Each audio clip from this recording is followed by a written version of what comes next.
একজন প্রাক্তন পাইলটের মতে এয়ার ইন্ডিয়ার বিমান দুর্ঘটনাটি পাখি ধাক্কায় ঘটতে পারে। এছাড়াও ধারণা করা হয়েছে যে ২টি ইঞ্জিনের ত্রুটি দুর্ঘটনার কারণ হতে পারে। ঘটনার সঠিক কারণ নির্ধারণের জন্য তদন্ত চলছে।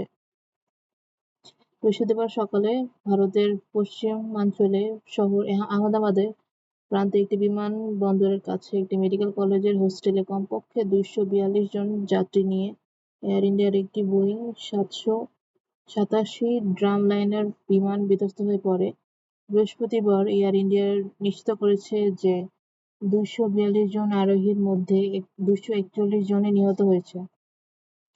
বিমানটি কোথায় এবং কখন বিধ্বস্ত হয়েছিল? ঘটনা হচ্ছে যে বেসামরিক বিমান চলাচল অধিদপ্তরের প্রধান ফয়েজ আহমেদ কিদোইং দ্য অ্যাসোসিয়েশন প্রেসকে বলেছেন, মেঘানীনগর নামক একটি আবাসিক এলাকায় বিমানটি বিধ্বস্ত হয়েছে। ৭০ থেকে ৮০ লক্ষ মানুষ এই শহরটি প্রধানমন্ত্রী নরেন্দ্র মোদীর নিজ রাজ্য গুজরাটে অবস্থিত। মোদী বেসামরিক বিমান পরিবহন মন্ত্রণালয়কে দুর্ঘটনাস্থলে সহায়তার জন্য সকল সম্ভাব্য পদক্ষেপ নেয়ার নির্দেশ দিয়েছেন।